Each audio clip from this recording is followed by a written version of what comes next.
আসসালামু আলাইকুম। এসএসসি 2027 এর ভাইয়া এবং আপুরা, আজকে আমরা সাফিক্স এবং প্রিফিক্স এই টপিকটার উপর একটা বোর্ড কোশ্চেন সলভ করব।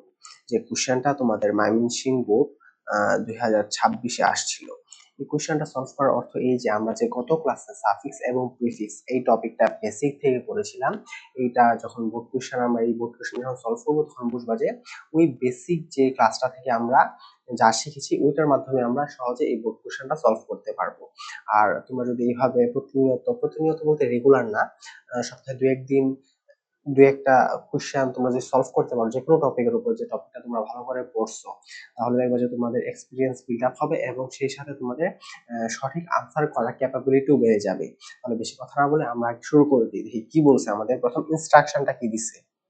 দেখো, সাফিক্স এবং প্রিফিক্স করার ক্ষেত্রে আমাদের আগে ইনস্ট্রাকশনটা পড়তে হবে। কি বলছে? Complete the text adding suffixes prefixes or both with the root words given in the parenthesis. আচ্ছা, প্যারেনথিসিস মানে হলো কি জানো? বন্ধনী। বলতেছে এই বন্ধনীর ভিতর যে ওয়ার্ডটা আছে এই ওয়ার্ডের সাথে হয় সাফিক্স যোগ করতে হবে অথবা প্রিফিক্স যোগ করতে হবে, অথবা সাফিক্স এবং প্রিফিক্স দুইটাই যুক্ত করে আমাদের এই মানে ওয়ার্ডটাকে পূর্ণতা দিতে হবে বা সঠিক আনসারটা দিতে হবে। আচ্ছা, আমরা তো ইনস্ট্রাকশনটা পড়ে নিলাম। এখন আমরা কি যে আঁকাকে যে কলাম এটা মুছে নিই, তাহলে তোমাদের কি বোঝাতে সুবিধা হবে। বেশি হিবিজিবি থাকলে আহ তোমাদের বুঝতে অসুবিধা হতে পারে। আচ্ছা দেখো, শুরু করে দিই। আমরা প্রথমে কি করব? আমাদের প্রথমে কিওয়ার্ড আইডেন্টিফাই করতে হবে। কি বলছে? We are living in a dash country. দেখো তো এখানে কিওয়ার্ডটা কি? কিওয়ার্ডটা হলো এ। কিভাবে? এ হলো কি একটা ভাইয়া? এটা হলো একটা আর্টিকেল। এ হলো কি একটা আর্টিকেল। আর ভাইয়া কি বলছিল? আর্টিকেলের পর সাধারণত কি বসে? নাউন বসে। কিন্তু আর্টিকেলের পর যদি দুটা ওয়ার্ড থাকে তাহলে প্রথমটা কি হবে?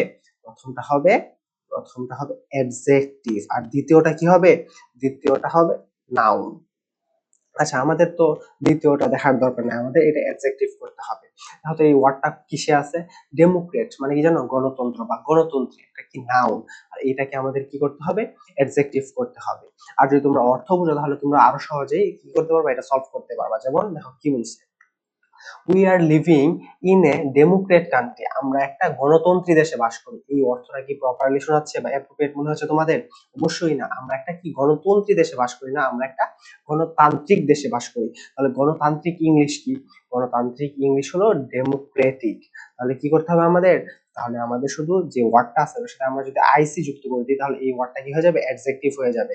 আর যদি অর্থ বুঝো তাহলে তো তোমরা আরো সহজে করে ফেলতে পারবা। ডেমোক্রেটিক মানে কি? গণতান্ত্রিক। তাহলে আমরা কি একটা গণতান্ত্রিক দেশে বাস করি। তাহলে আমাদের প্রথম এর আনসার কি হয়ে যাবে? ডেমোক্রেটিক। শুধু আমরা কি যে ওয়ার্ডটা আছে ওটার সাথে আমরা আইসি যুক্ত করে দিয়েছি, তাহলে আমাদের কি হয়ে গেছে? আনসারটা সঠিক হয়ে গেছে। আচ্ছা, এখন আমরা যে 2 নাম্বার সেন্টেন্সে যাই, কি বলছি? Though we are not fully developed, যদিও আমরা কি সম্পূর্ণ উন্নত দেশ না, উই হ্যাভ মেনি দেশ। আচ্ছা, মেনি দেখো তো এখানে কিওয়ার্ডটা কি আমাদের? Many.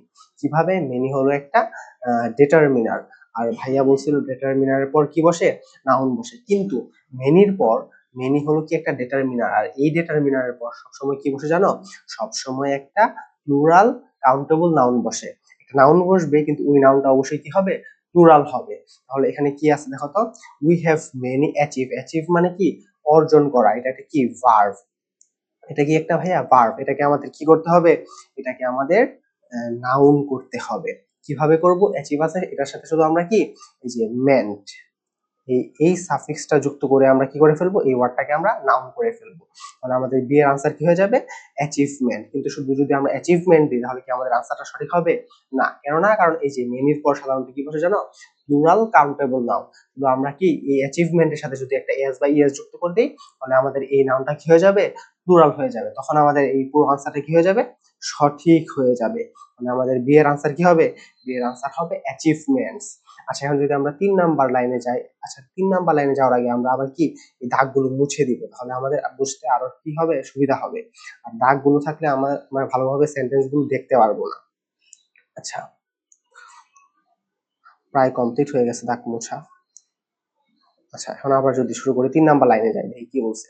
The country is advancing towards dash. আচ্ছা, টুয়ার্ডস কি? টুয়ার্ডস হলো একটা প্রিপোজিশন। এর অর্থ কি জানো? দিকে।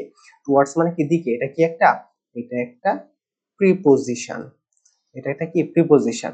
আর প্রিপোজিশনের পর সবসময় কি বসে ভাইয়া? একটা নাউন বসে। প্রিপোজিশনের পর যদি একটা ওয়ার্ড থাকে সেটা কি হবে সবসময়? সেটা সবসময় এটা কি হবে? নাউন হবে। কিন্তু এটা ওয়ার্ডটা কিতে আছে দেখো তো? প্রসপার মানে কি জানো? সমৃদ্ধি লাভ করা বা উন্নতি লাভ করা। তাহলে এটা কি একটা, এটা আছে এখন কি ভার্বে, কিন্তু আমাকে এটাকে কি করতে হবে? নাউন করতে হবে। কিভাবে করব? শুধু এই যে প্রসপারের সাথে আইটি ওয়াই অথবা টি ওয়াই যুক্ত করে আমরা কি এই ওয়ার্ডটাকে আমরা নাউন করে ফেলবো। তাহলে আমাদের সি এর আনসারটা কি হবে? সি এর আনসারটা হবে এই যে প্রসপারিটি। কেন প্রসপারিটি হবে? কারণ টু ওয়ার্ডস হলো এটা প্রিপোজিশন, আর প্রিপোজিশনের পর যদি একটা ওয়ার্ড বসে সেটা সবসময় কি হবে ভাইয়া? সেটা সবসময় নাউন হবে। তাহলে আমরা সি এর আনসারও পেয়ে গেলাম। এখন যদি আমরা সামনের দিকে যাই দেখি কি বলছে। বাট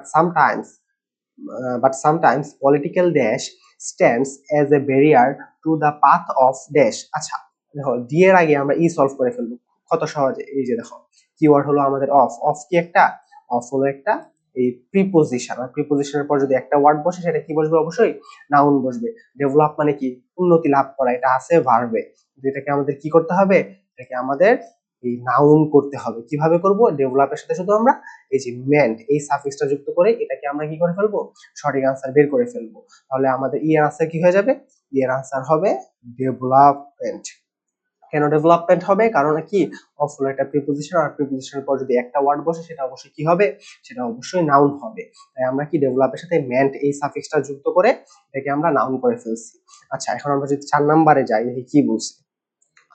বাট সামটাইমস পলিটিক্যাল, আচ্ছা দেখো পলিটিক্যাল এটা এখানেও আমরা কিওয়ার্ড পেয়ে গেছি। দেখো পলিটিক্যাল, পলিটিক্যাল কি একটা অ্যাডজেক্টিভ, সরি এই যে পলিটিক্যাল হলো কি একটা অ্যাডজেক্টিভ। কেন অ্যাডজেক্টিভ? পলিটিক্স মানে কি রাজনীতি, এটা একটা নাউন।